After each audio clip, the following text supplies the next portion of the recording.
সেপ্টেম্বরে ইউরোপীয় কোনো দলের বিপক্ষে প্রস্তুতি ম্যাচ। হ্যাঁ, এই প্রতিশ্রুতি ছিল বাংলাদেশ ফুটবল ফেডারেশনের পক্ষ থেকে। আন্তর্জাতিক ফিফা উইন্ডো ঘিরে কমিটির সভায় উচ্চারিত হয় এমন কিছু বড় পরিকল্পনার কথা।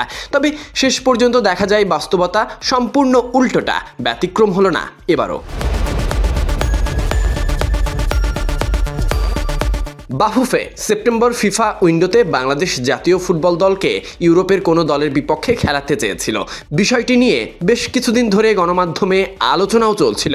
এর বাইরে শ্রীলঙ্কায় অনুষ্ঠেয় এক 4 জাতির টুর্নামেন্ট নিয়েও বাফুফের আগ্রহ ছিল, কিন্তু শেষ পর্যন্ত কোনোটি আর বাস্তব রূপ পেল না। সব আশা ভেস্তে যাওয়ার ফলে আবারও পুরনো চিত্র। দক্ষিণ এশিয়ার প্রতিবেশী দেশ প্রতিপক্ষ হিসেবেই শেষ ভরসা। আজ আনুষ্ঠানিকভাবে অল নেপাল ফুটবল অ্যাসোসিয়েশন জানিয়েছে, আগামী 6 এবং 9 সেপ্টেম্বর কাঠমান্ডুর দশরথ স্টেডিয়ামে বাংলাদেশ দুটি প্রীতি ম্যাচ খেলবে নেপালের বিপক্ষে। যদিও এখনও বাফুফে এ বিষয়ে কোনো আনুষ্ঠানিক ঘোষণা দেয়নি।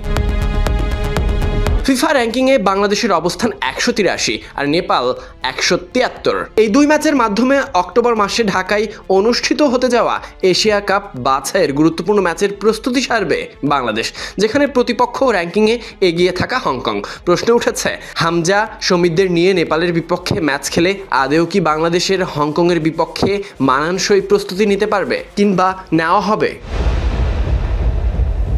বাফুফের দাবি, ইউরোপের দলগুলোর সঙ্গে যোগাযোগ করা হচ্ছিল, তবে সেপ্টেম্বরে বিশ্বকাপ বাছাই সহ অন্যান্য আন্তর্জাতিক সূচি থাকায় প্রতিপক্ষ পাওয়া কঠিন হয়ে পড়ে। বিকল্প খুঁজতে গিয়ে এক পর্যায়ে শ্রীলঙ্কা এবং নেপালের সঙ্গে আলোচনা হয়। শ্রীলঙ্কা শেষ পর্যন্ত ভুটানের বিপক্ষে খেলতে সম্মত হলে একমাত্র বিকল্প হয়ে দাঁড়ায় নেপাল।